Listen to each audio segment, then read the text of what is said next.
할렐루야. 다니엘은 주전 605년 16살의 어린 나이로 바벨론의 포로가 되었습니다. 16살 때 포로가 되었습니다. 바벨론의 느부갓네살 왕은 유다를 침공해서 세 차례에 걸쳐서 유다 사람들을 포로로 끌어갔습니다.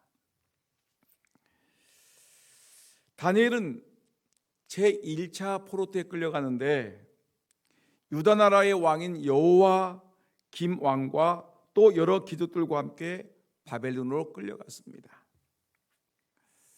다시 당시의 바벨론 나라는 유다에 있는 똑똑하고 또 지혜롭고 또 귀족의 자녀들을, 한마디로 말하면 영재들을 바벨론으로 많이 끌고 갔습니다. 그들을 이용해서 바벨론에서 이들을, 어린 영재들을 이끌고 가가지고 그들을 바벨론 교육을 시켜서 언어를 교육하고 교육을 시키고 문화를 습득하게 하고 여러 환경을, 바벨론적인 환경을 만들어서 유다 왕국을 효과적으로 다스리기 위해서 지금 이 젊은 영재들을 끌고 간 것입니다. 여러분, 이렇게 나라가 망하게 되면 수많은 사람이 고난을 당하게 되는 것입니다. 나라가 매우 중요합니다.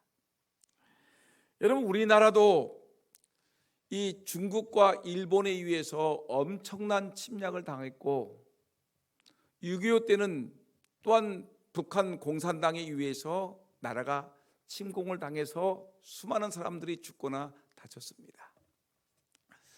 여러분, 중국에 의해서 나라가 치욕을 당했던 데가 있었는데 병자호란이라고 얘기하죠. 중국의 청나라가 20만 대군을 이끌고 우리 이 조선 왕국을 침공을 했습니다. 20만 대군, 많은 군사지요. 남한 산성을 포위했습니다. 조선왕 인조는 1637년 1월 남한 산성에서 제발로 걸어 나왔습니다. 청나라가 포위하고 있으니까 이 한겨울에 어떻게 할 수 없으니까 이 항복하기 위해서 제발로 걸어 나와서 송파나루 이 삼전도에서 청나라 태종 앞에서 3번 이마가 땅에 닿도록 절을 했습니다. 우리가 잘못했습니다. 잘못했습니다. 이 왕이 중국 청나라 태종에게 넙죽 머리가, 이마가 땅에 닿도록 절을 했습니다.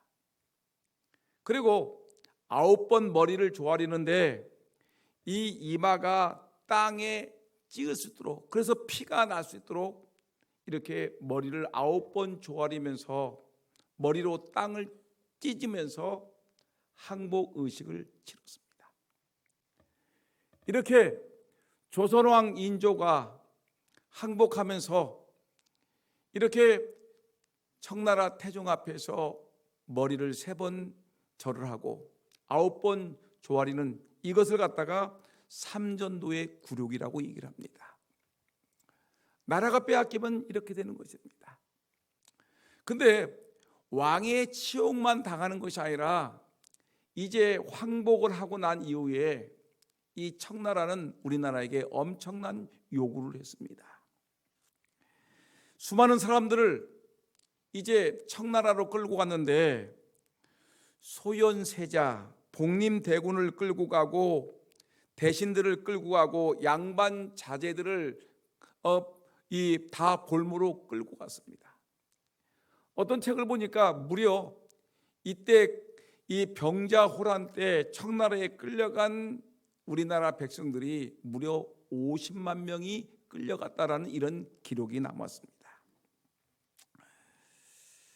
여러분, 50만 명을 끌고 가는데 이들의 말로는 이들을 청나라의 좋은 곳으로 데려다가 좋은 때가 되면 돌려보내겠습니다 라고 끌고 갔는데 실상은 그게 아니었습니다.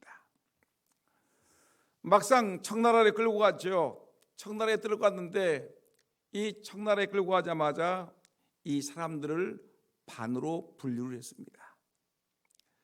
절반은 청나라에 당도하자마자 조선의 전리품이라면서 전쟁에서 승리했으니까 우리가 전리품을 많이 받아왔는데 황제의 하사품이라고 고관들에게 배분했습니다.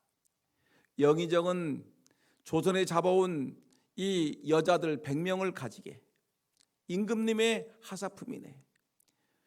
또 좌의정도 젊은 씩씩한 남성들 50명, 젊고 예쁜 여자 50명을 가지게. 국방장군도 수고했으니까 당신은 여자 100명을 가지게. 여러분, 이런 식으로 해서 수많은 여성들이, 수많은 젊은 일꾼들이 청나라에 끌려가서 고통을 당했습니다. 종이죠. 그 다음에 절반은, 여러분, 청나라 수도였던 심양 저작거리라는 것은, 심양 저작거리는 시장을 얘기합니다. 시장에다가 거기다가 한 울타리를 만들어 놓고서 거기다가 사람을 팔았습니다. 요 애는 20살 젊은 애니까 500냥, 이 여자는 젊은 여자니까 1000냥, 100냥 해가지고 사람들을 팔았습니다. 조선에서 끌고 온 여인들을, 또 젊은 남자들을 길거리에 세워다 놓고 마치 노예를 팔듯이 한국에 있는, 조선에서 끌고 온 이 남자들을, 여자들을 중국 사람들의 놀이개감으로, 종으로, 하녀로 팔아넘겼습니다. 인신매매를 한 것이었습니다. 여러분, 이렇게 되니까 이 소문이 이제 조선 나라에 들리지 않습니까? 포로로 끌려갔던 사람들이 중국에서 이제 돈 얼마에 팔리고, 또 모욕을 당하고 두들겨 맞고 놀이개감으로 팔림을 당하고, 또 고관 대작의 집에서 종살이를 하고 있다라는 이런 소문이 들리니까 조선의 대신들이 앞다투어서 돈을 싸들고 중국 심양을 갔습니다. 그리고 비싼 값을 치르고 종으로 팔려간 사람들을 사오기 시작했습니다. 우리 딸을 찾아오자. 그래서 대신들이 돈을 싸들고 중국에 가가지고 자기 딸을 찾아왔습니다. 놀이감으로 전락해 있고 하녀로 전락되어 있는 우리의 여인들을 찾아온 것이었습니다. 여러분, 이때 생긴 말이 그 유명한 환양년입니다. 환양년. 중국 청나라에 끌려갔다가 이렇게 비싼 값을 치르고 돌아온 사람들, 환양년이라는 말이 바로 여기서 나온 것입니다. 여러분, 이 사람들은 중국에서 환양년으로 포로로 끌려가서 중국에서 하녀로 노릇하고 놀이감으로 전락하고 비참하게 살다가 이제 이 아버지 어머니가 돈 따들고 비싼 값으로 사왔는데 여기서 어떡합니까? 제대로 정상적인 삶을 살 수 있겠습니까? 이 사람들은 돌아와서 부모들로부터 우리 집안을 더럽혔다 해서 자살을 강요당했습니다. 죽어라. 차라리 우리 집안의 명예를 더럽혔으니까 차라리 죽어라. 그리고 결혼한 사람들은 이혼을 당했습니다. 자살을 강요당하고 이혼을 당했습니다. 정상적인 삶을 살지 못했던 것입니다. 여러분, 바로 이 사건이 지금부터 388년 전 우리나라의 부끄러운 과거였습니다. 나라를 빼앗기게 되면 여러분 다 죽습니다. 다 비극이 되는 것입니다. 다 끌려갑니다. 내가 예쁘게 키웠던 우리 딸도 끌려가고, 내가 정성스레 키웠던 우리 아들도 끌려가고, 여러분 비참하게 죽음을 당하는 것입니다. 여러분, 성경의 역사, 지금 우리가 바벨론의 그 역사와 또 그 이어서 메데파사 페르시아 제국의 역사와 그 다음에 로마 제국의 역사를 우리가 지금 보고 있는데, 지금 바벨론에 끌려갔던 이 바벨론에 끌려가서 여러분 비참한 이런 포로로 끌려온 이 다니엘의 얘기를 듣고 있지 않습니까? 근데 다행히도 바벨론이라는 나라는 우리가 성경적으로 보면 아주 극악무도한 인간들이라고 얘기를 했는데, 사실은 저 중국의 청나라보다는 덜했습니다. 388년 전에 청나라만큼은 무지막지하지 않게 이들은 세 차례에 걸쳐서 바벨론의 포로로 끌려간 사람들은 우리는 청나라가 50만 명을 끌고 갔는데 이 바벨론 사람들은 3만 명을 끌고 갔습니다. 제일 많이 잡아간 때도 1차 때도 1만 명 정도였었습니다. 바벨론은 청나라만큼 불모로 잡아간 사람들을 이렇게 시당에 내다 팔지는 않았습니다. 다니엘 같은 사람은 왕의 진미를 먹고 교육을 받고 잘 훈련되어서 이렇게 나라의 기둥과 같은 쓰임받는 일꾼도 있었습니다. 여러분, 다니엘과 세 친구 같은 사람들도 바벨론에서 귀하게 사용되게 되어 있습니다. 여러분, 그러나 세월이 흘러 바벨론 제국은 무너졌지요. 세월이 흘리면 그 나라도 무너집니다. 무너졌고 이어서 이 메데 파사라는 왕국이 세워지고 페르시아 왕국이 세워지면서 새로운 황제가 등장하기 시작을 했습니다. 여러분, 이 세 제국 페르시아 제국에서도 다니엘의 총명함은 인정받았다고 하지 않습니까? 다니엘의 민첩함과 하나님이 주신 총명함, 하나님의 은혜로 말미암아 다니엘은 바벨론의 제2 권력자, 총리 중에서 제일 높은 총리가 되는데, 놀랍게도 페르시아 왕국에서도 이 총리 중에 제일 높은 이 국위에서 두 번째 서열에 해당되는 높은 권력을 갖게 되었습니다. 그러나 다니엘의 승승장구에 불만을 가졌던 정적들이 다니엘을 숙청하려고 다리오 왕 외에는 기도하지 못하게 하자라는 이런 금령을 만든 것입니다. 황제 숭배 사상이라고 합니다. 우리 페르시아 제국의 우리 다리오 왕은 어떤 신보다 더 높은 신이다. 어떤 사람보다 높은 이 사람이기 때문에 우리는 사람에게 기도하거나 어떤 신에게 기도하지 않으면 안 되고, 오직 신 중에서 제일 높은 신이요, 또한 사람 중에 제일 높은 사람인 우리 황제에게 기도하고 황제에게 구하지, 다른 사람에게, 다른 신에게 구하는 사람은 사자굴 속에 집어넣는 이런 금령을 만들어 놓은 것입니다.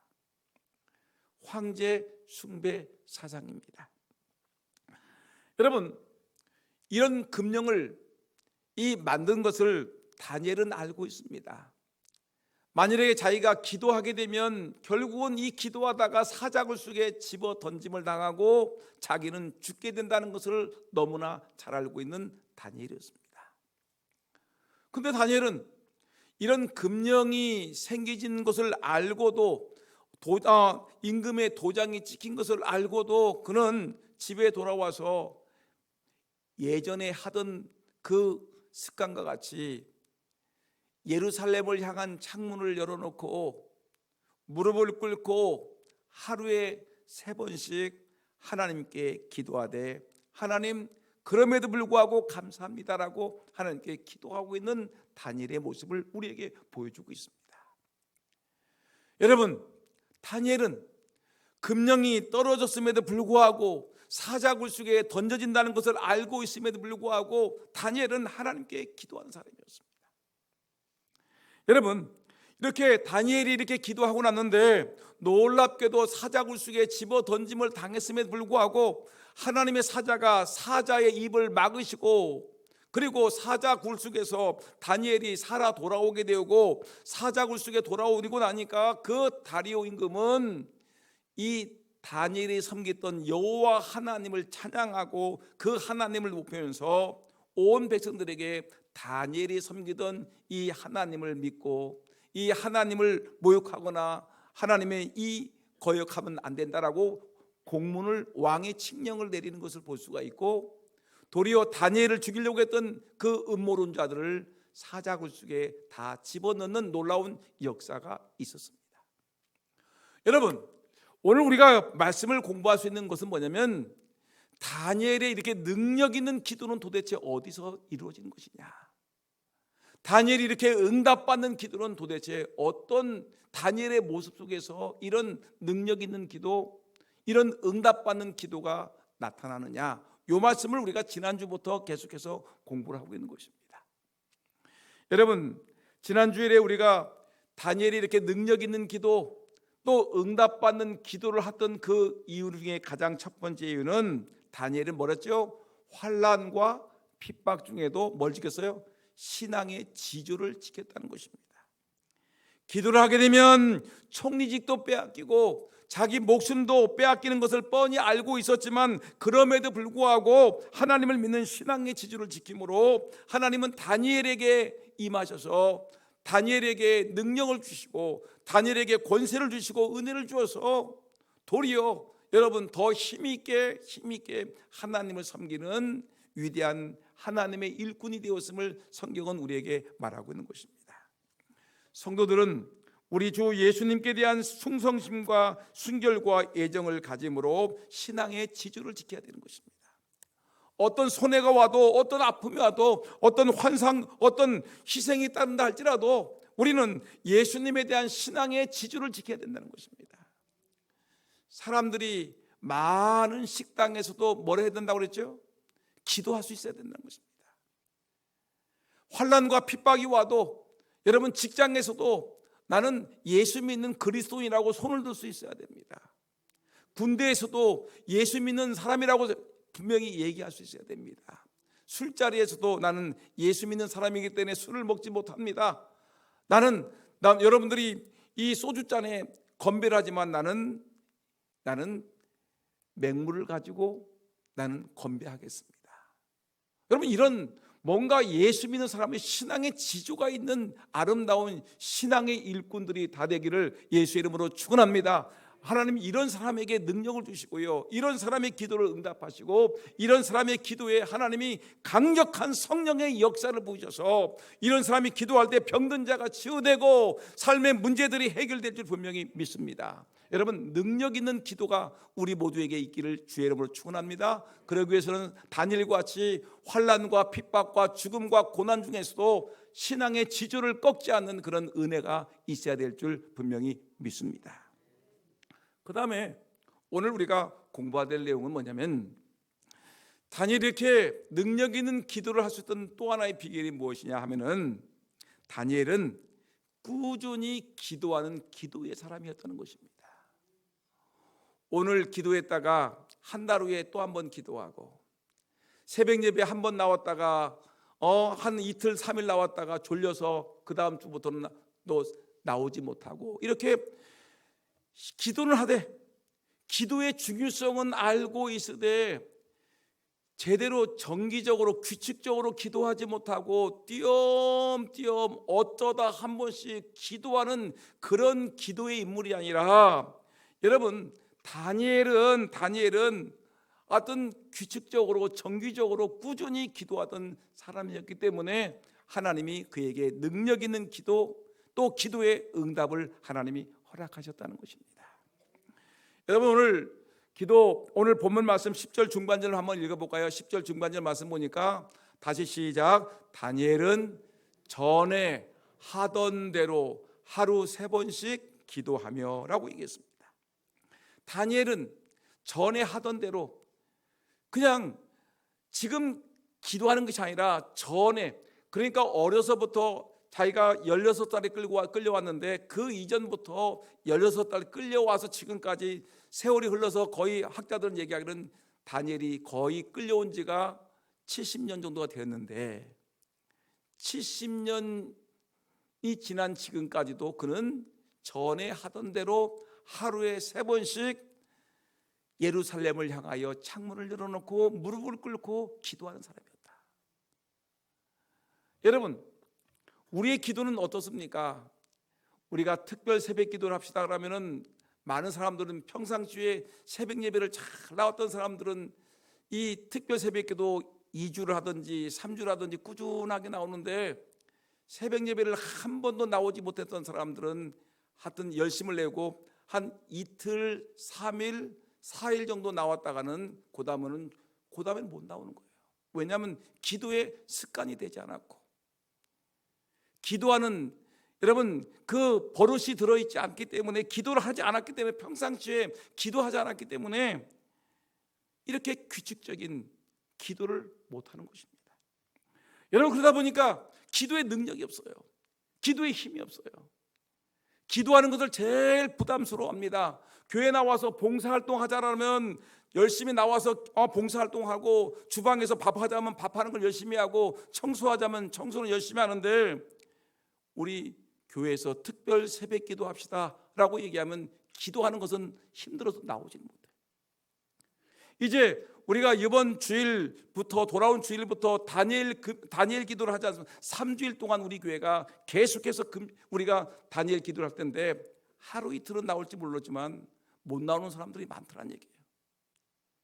꾸준하게 정규적으로 기도하지 못하기 때문에 그런 것입니다.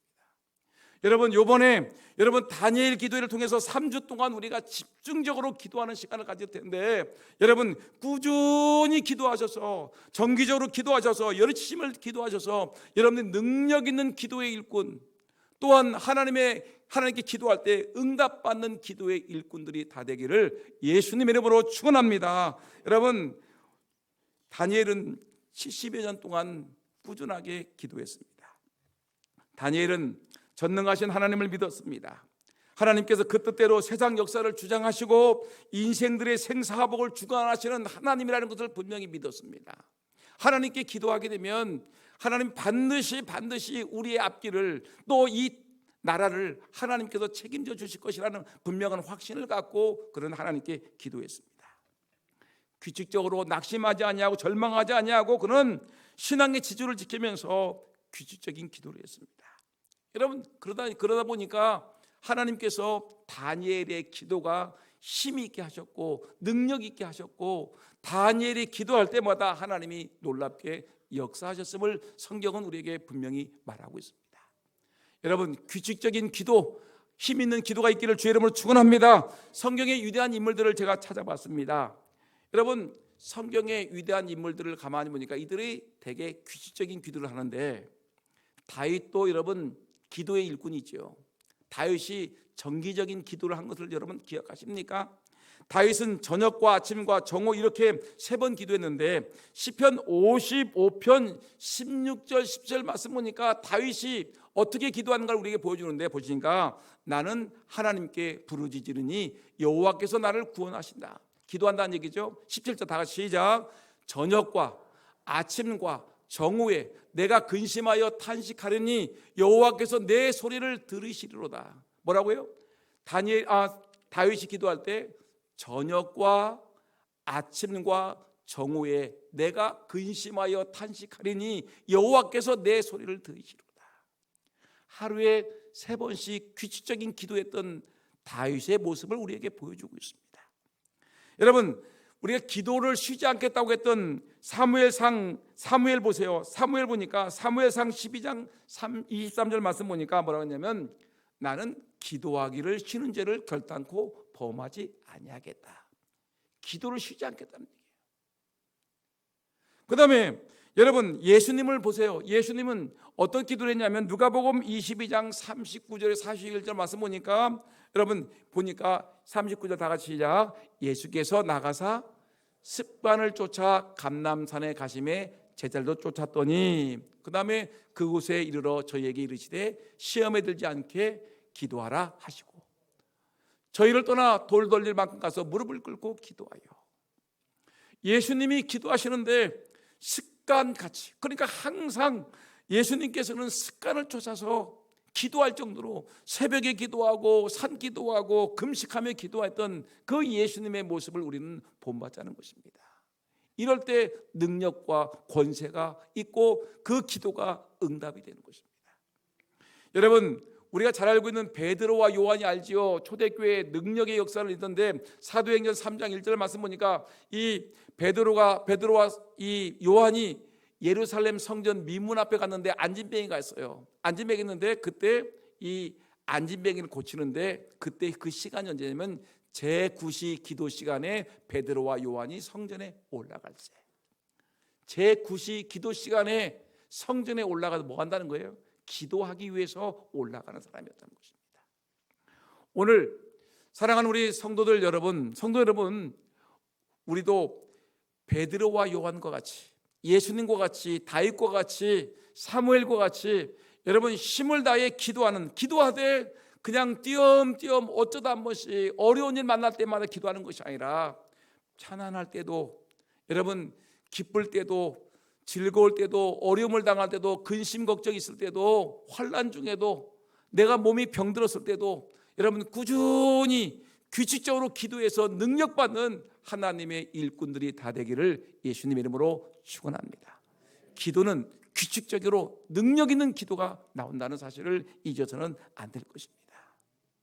그러니까 새벽에 나와서 기도하는 것도 매우 중요하죠. 또한 이번에 다니엘 기도회 때 여러분 계속해서 나와서 기도하고 찬양하고 말씀 듣고 여러분 부르짖어 기도하는 그런 능력이 있어야 되는 것입니다. 규칙적인 기도가 중요합니다. 세 번째, 다니엘이 이렇게 능력 있는 기도할 수 있는 또 하나의 비결이 뭐냐면, 세 번째, 그는 무릎을 꿇고 간절히 기도하는 사람이었다. 따라합시다. 다니엘은 무릎을 꿇고 기도했습니다. 성경 말씀 보니까 무릎을 꿇고 기도하였다. 다니엘은 기도의 모습이 무릎을 꿇고 기도하였다. 이것은 기도의 경건성을 얘기하는데, 여러분 무릎을 꿇고 기도하는 것은 한마디로 말하면 뭐냐면 피눈물 나는 기도입니다. 그리고 부르짖는 기도의 모습을 우리에게 말하는 것입니다. 무릎을 꿇고 기도한다는 것은 하나님께 대한 복종이요, 하나님 앞에서 자기를 낮추는 것이요, 뿐만 아니라 이것은 하나님께 간절히 도움을 요청하는 기도인 것입니다. 얼마나 간절했으면 여러분 하나님 이렇게 긴박한 상황, 기도하면 이 사자굴 속에 던져진다는 그런 긴박한 상황 속에서 다니엘은 하나님께 기도합니다. 예루살렘을 향한 창문을 열어놓고 전에 하던 그 기도의 모습과 같이 똑같이 기도하되, 하루에 3번씩 기도하되 무릎을 꿇고 피눈물 나는 기도, 간절한 기도, 정말 긴박한 기도를 하나님께 드리고 있는 모습을 볼 수 있습니다. 여러분 우리가 기도할 때 이런 긴박함이 있어야 됩니다. 간절함이 있어야 됩니다. 정말 이 기도가 응답되지 않으면 나는 죽을 것이라는 이런 간절한 마음을 가지고, 우리가 간절한 마음을 가지고 하나님께 기도하는 것이 너무너무 중요한 것입니다. 그래서 어떤 학자들의 책을 보면 이 다니엘은 낙타 무릎을 갖고 있었다라고 얘기합니다. 바벨론의 포로 잡혀와서 이름을 계명당했지요. 그 다음에 유대의 관습과 문화를 다 빼앗겼죠. 그리고 바벨론 문화 속에 살아가고 있는데도 불구하고 그런 자기가 죽음을 각오하고 지켰던 것이 뭐냐면 자기의 하나님을 믿는 신앙이었습니다. 그리고 기도하는 신앙이었습니다. 그러기 위해서는 자기 나라를 빼앗기고 왕도 끌려왔고 비참하게 이렇게 비참한 신세가 되었는데 의지할 것이 아무것도 없습니다. 이름도 빼앗기고 그 다음에 문화도 빼앗기고 가진 거 다 빼앗긴 주제에 다니엘이 할 수 있는 것이 무엇이겠습니까? 간절하게 하나님께 부르짖어 기도하는 그 기도 외에는, 무릎을 꿇고 기도하는 것 외에는, 간절함 피눈물 나는 기도 외에는 그는 할 수 있는 것이 아무것도 없었기 때문에 그런 하나님께 목숨을 걸고 간절하게 무릎을 꿇고 기도했다는 사실을 기억하면서, 여러분 우리가 이왕이면 기도할 때 하나님께 그냥 맹숭맹숭 기도하지 말고요, 기도할 때 간절함을 놓고 기도하기를 주의 이름으로 축원합니다. 가정의 문제를 놓고 어떻게 해야 되겠습니까? 그냥 멀뚱멀뚱 기도하지 말고 간절하게 기도하시고요. 여러분 특별히 자녀를 위해서 기도해야 되지 않겠습니까? 믿음 없는 자녀들, 또 앞길이 막막한 자녀들, 지금 살아간다고 하지만 여러 가지 삶이 어려운 자녀들, 앞길이 구말리 같은 우리 자녀들의 앞길을 위해서 여러분 어떻게 되겠습니까? 내 피 묻히진 내 자녀들, 이 자녀들이 정말 앞길이 형통할 수 있도록, 하나님 믿는 믿음으로 살아갈 수 있도록, 이들의 삶이 풍성해지도록 여러분 간절하게 자녀를 위해서 기도하는 그런 은혜가 있기를 예수님의 이름으로 축원합니다. 우리 주변에는 병든 자들이 너무나 많습니다. 환자들이 많습니다. 여러분 이 환자들이 치유될 수 있도록 여러분 뜨겁게 기도하는 그런 은혜가 있기를 예수님의 이름으로 축원합니다. 그 다음에 여러분 네 번째, 우리가 기도할 때 꼭 잊어서는 안 될 것이 있는데, 여러분 기도할 때 다니엘은 언제나 뭐 했어요? 감사하는 신앙의 인물이었습니다. 여러분 6장 10절 말씀 하반절 보니까 다니엘의 기도를 한마디로 이렇게 얘기했습니다. 다니엘은, 그 다음 읽어볼까요? 시작. 그의 하나님께 감사하였더라. 예루살렘을 향한 창문을 열어놓고 전에 하던 대로 하루에 3번씩 기도하되 무릎을 꿇고 기도하는데, 그 기도의 결론은 뭐냐면 하나님께 감사했다. 하나님 감사합니다. 여러분 여기서 감사의 기도가 나오는데 우리는 다니엘의 깊은 신앙의 경지를 여기서 읽어볼 수 있지 않겠습니까? 현재 그의 형편은 도저히 감사할 수 있는 형편이 아니지요. 감사하기는커녕 내가 믿음으로 살아가다가 이거 잘못하다가는 사자굴 속에 던져져서 뼈도 추리지 못할 죽음을, 비참하게 죽음을 당할 수밖에 없는 그런 상황입니다. 불평과 불만과 원망이 나올 수밖에 없는 그런 처지가 되었습니다. 그런데 그럼에도 불구하고 다니엘은 어떻습니까? 그럼에도 불구하고 하나님께 감사하기도 했습니다. 그럼에도 불구하고 다니엘은 하나님께 감사하며 기도했습니다. 하루에 3번씩 무릎을 꿇고 하나님을 향하여, 예루살렘을 향하여 여러분 두 손을 들고 하나님께 무릎을 꿇고 기도를 했습니다. 근데 그 기도의 내용은 하나님 감사합니다. 결론은 감사해요. 지금까지 내 삶을 인도해 주신 하나님, 나라가 패망해도 그래도 하나님 지금까지 우리를, 이 민족을 지켜주시니 감사합니다. 나 같은 아무것도 없는 16살에 붙잡혀와서 포로 신세 종으로 살 수밖에 없는 나 같은 존재를 하나님이 총명과 은혜를 주셔서 이렇게 이 바벨론 나라에서 또 페르시아 왕국에서 이렇게 높은 관직에 앉게 하시니 감사합니다. 이 민족을 하나님이 지켜주실 걸 분명히 믿고 감사합니다.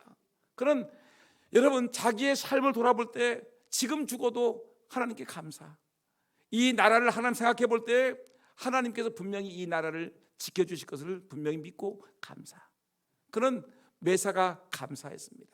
여러분 감사하지 못한 사람이 얼마나 많은지 몰라요. 하나님이 은혜 주셨음에도 불구하고 감사하지 못해.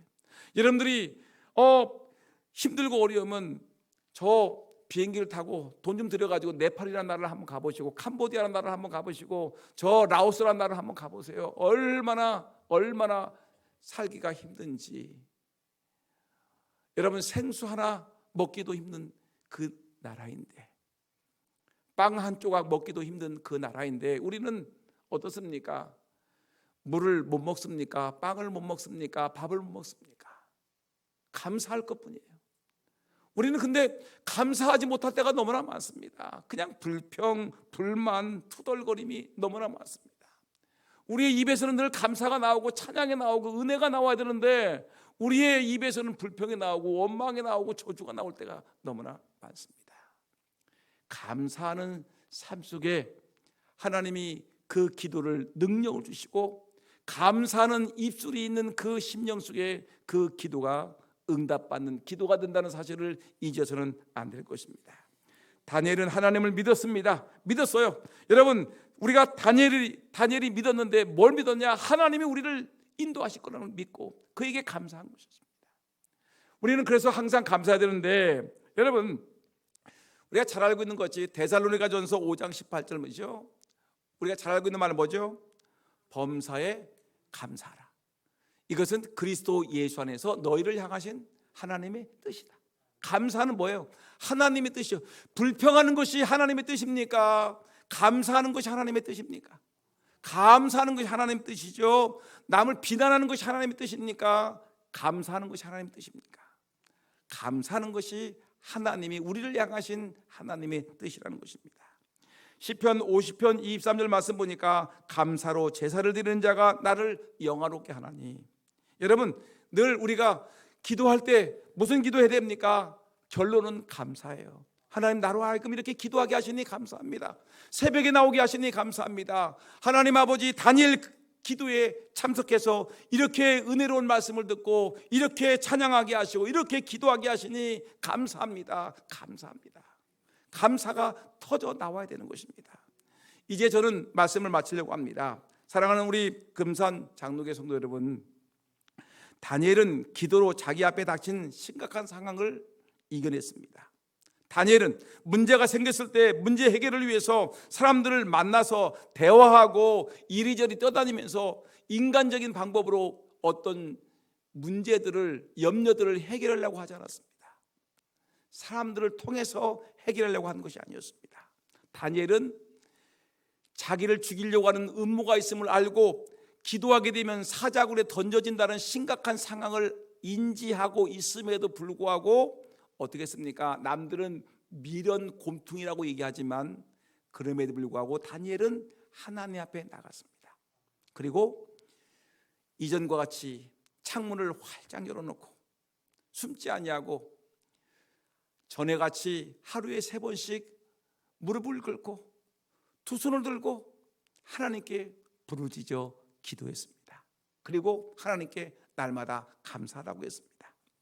여러분, 그랬더니 하나님께서 그의 기도를 들으시고 비록 사자굴 속에 던짐을 당했지만 사자의 입을 막으시고 하나님이 다시 살리셔서 임금으로부터 더 사랑을 받는 자가 되었고, 여러분, 페르시아 왕국의 전 나라의 임금이 포고령을 내려서 다니엘 총리가 믿는 하나님을 너희도 믿거라. 그 하나님은 위대하시다. 그 하나님은 영원하시다. 그 부분은 패하는 분이 아니시다. 위대하신 하나님을 찬양하고 그 하나님을 모욕하는 자들은 집안을 멸할 것이다. 여러분, 놀랍게도 하나님의 이름이 더욱더 영광스러워지는 것입니다. 한 사람이 여러분 신앙의 지조를 멈추지 아니하고 무릎 꿇고 기도하고 하나님 앞에 간절히 기도하고 그가 규칙적으로 정기적으로 기도하는 그 모습, 감사의 기도를 한 덕분에 여러분 하나님은 더욱더 큰 영광 받으시고 다니엘은 능력 있는 기도, 응답받는 기도를 드렸다는 것입니다. 여러분, 어찌하시겠습니까? 우리가 이 말씀을 지난 주일날 들었고요, 오늘 수요일 밤 이어서 이 말씀을 들었습니다. 어떻게 하시겠습니까? 하나님이 우리에게 말씀을 선포하셨는데 이 말씀을 오늘 내 심장 속에, 내 마음 속에 던져줬는데 이 말씀 받고 그냥 외면하시겠습니까? 이 말씀 받고 하나님, 내 신앙의 지지를 지키겠습니다. 나도 그냥 띄엄띄엄 기도하는 그 습관을 버리고 이제 정기적으로 하나님, 규칙적으로 기도하는 기도의 습관을 드리겠습니다. 그리고 기도할 때 간절히 기도하겠습니다. 그리고 기도할 때 감사의 기도를 드리겠습니다. 하나님께 이런 다짐과 이 결심하는 저와 여러분 모두가 되셔서 능력 있는 기도의 일꾼들, 응답받는 기도의 사람들이 되기를 예수의 이름으로 축원합니다.